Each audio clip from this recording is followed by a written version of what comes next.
എല്ലാവർക്കും സ്നേഹവന്ദനം. ഞാൻ നിങ്ങളെ വീഡിയോ കാണിക്കാം. ഇന്നും ഛത്തീസ്ഗഡിൽ അതിഭയാനകമായ ഭീകരാന്തരീക്ഷം സൃഷ്ടിച്ചുകൊണ്ട് സംഘപരിവാർ ബജ്രംഗ് പ്രവർത്തകരും സഭയ്ക്കകത്ത് ആരാധന നടന്നുകൊണ്ടിരിക്കുമ്പോൾ പ്രശ്നമുണ്ടാക്കി. ഇത് ഛത്തീസ്ഗഡിൽ നിരന്തരമായി പ്രശ്നം ഉണ്ടായിക്കൊണ്ടിരിക്കുകയാണ്. ഇത് ഒരു എത്ര തന്നെ അധികാരികളെ അറിയിച്ചിട്ടും ഒരു മാറ്റം ഉണ്ടാകുന്നില്ല. എനിക്ക് തോന്നുന്നത് അതിൻ്റെ പിൻപിൽ അധികാരികളുടെ ഈ കരം കാണുമെന്ന് തന്നെയാണ് എനിക്ക് തോന്നുന്നത്. എത്രമാത്രം ഭീകരാന്തരീക്ഷമാണ് സൃഷ്ടിക്കുന്നത്. ഛത്തീസ്ഗഡിന് ഓർത്ത് പ്രാർത്ഥിക്കണം, നിരന്തരമായി പ്രാർത്ഥിക്കണം. ഞങ്ങൾ പണ്ട് ഒറീസയ്ക്ക് വേണ്ടി ഒരു കാലഘട്ടത്തിൽ ഒറീസയ്ക്ക് വേണ്ടി നാം പ്രാർത്ഥിച്ചിട്ടുണ്ട്.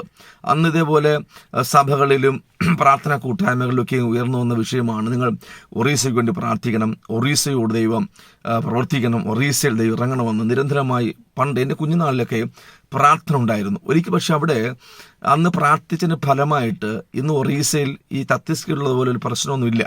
ഒരു പരിമിതി ഒരു പ്രശ്നങ്ങളേ ഉള്ളൂ. അന്നുണ്ടായിരുന്ന അതിഘോരമായ പ്രശ്നങ്ങളൊക്കെ മാറ്റിയത് ദൈവം അവിടെ നേരിട്ടിറങ്ങി ദൈവിക പ്രവൃത്തി പ്രകൃതിയാൽ ദൈവം ആരാണെന്ന് വെളിപ്പെടുത്തി കൊടുത്തപ്പോഴാണ് അവിടെ സുവിശേഷ വേലയ്ക്കെതിരെയുള്ള പ്രശ്നങ്ങൾ മാറി അല്പം ഒരു ആശ്വാസം ഉണ്ടായത്. അതുപോലെ നിങ്ങൾ ഛത്തീസ്ഗഡിനെ ഓർത്ത് പ്രാർത്ഥിക്കുക. ദൈവത്തെ പ്രവൃത്തി ഛത്തീസ്ഗഡ് ഇറങ്ങി മതിയാകുകയുള്ളൂ. ഇല്ല എന്നുണ്ടെങ്കിൽ ഛത്തീസ്ഗഡിലെ സുവിശേഷ പ്രവർത്തകർ നിരന്തരം ആക്രമിക്കപ്പെടുകയാണ്.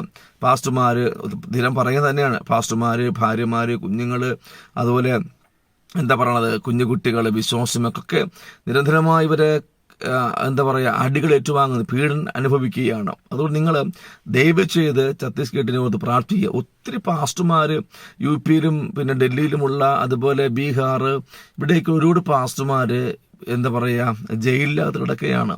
അന്ന് കന്യാസ്ത്രീ അകത്തായപ്പോൾ നമ്മൾ ഒരുമിച്ച് ഒരു പ്രതിഷേധങ്ങളും വാക്കുകൊണ്ടാണ് ചെയ്തു, പ്രാർത്ഥിച്ചു. അതിനൊരു വിഷയം മറുപടി ഉണ്ടായി. അതുപോലെ പക്ഷേ ഈ ദേവദാസന്മാർക്കെതിരെ സഭകൾ ഒത്തൊരുമിച്ച് പ്രവർത്തിക്കുവാനോ, സഭകൾ ഒത്തൊരുമിച്ച് ഒരു പ്രതിഷേധം വാക്കുകൊണ്ട് അറിയിക്കുവാനോ ഒന്നും മുതിരുന്നില്ല. അകത്ത് കിടക്കുന്നവർ കിടന്നോട്ടെ, പീഡനം അനുഭവിച്ചോട്ടെ, അവരെ അനുഭവിച്ചോട്ടെ എന്നുള്ളൊരു നിഗമനത്തിലാണ് നമ്മളിങ്ങനെ പോയിക്കൊണ്ടിരിക്കുന്നത്. പാവപ്പെട്ട ദേവദാസന്മാരാണ്. സാമ്പത്തികമായി ഒത്തിരി പിന്നോക്കം അനുഭവിക്കുന്ന, ശാരീരികമായൊക്കെ ബലഹീനം അനുഭവിക്കുന്ന പാസ്റ്റർമാർ കുടുംബങ്ങളുമാണ് കഷ്ടതയാകത്ത് കിടക്കുന്നത്. നമ്മളിങ്ങനെ സുവിശേഷം പ്രവർത്തിച്ചുകൊണ്ട് പോവുകയാണ്. അവർക്ക് പ്രാർത്ഥിക്കുവാൻ ആ ഒരു പ്രശ്നം വരുമ്പോൾ നമ്മൾ ആളിക്കത്ത് ചെയ്യുന്ന സംഭവമാണ്. ആറിയ കഞ്ഞ് പഴം കഞ്ഞെന്ന് പറഞ്ഞ പോലെ വീണ്ടും അതിൻ്റെ പിന്നിൽ ആരും പോകാറില്ല. സോ പ്ലീസ്, അതുകൊണ്ട് നിങ്ങൾ ഛത്തീസ്ഗഡിന് മാത്രമല്ല, യു പി, ഡൽഹി, ഇങ്ങനെയുള്ള സംസ്ഥാനങ്ങൾ ആക്രമിക്കപ്പെടുന്ന സുവിശേഷത്തിൽ നിൽക്കുന്ന സംസ്ഥാനങ്ങൾക്ക് വേണ്ടി പ്രാർത്ഥിക്കുക. ദൈവം എന്തെങ്കിലും ഒരു പ്രവൃത്തി ചെയ്താൽ മാത്രമേ നമുക്ക് സുവിശേഷം അറിയിക്കാനൊക്കെ സാധിക്കുകയുള്ളൂ.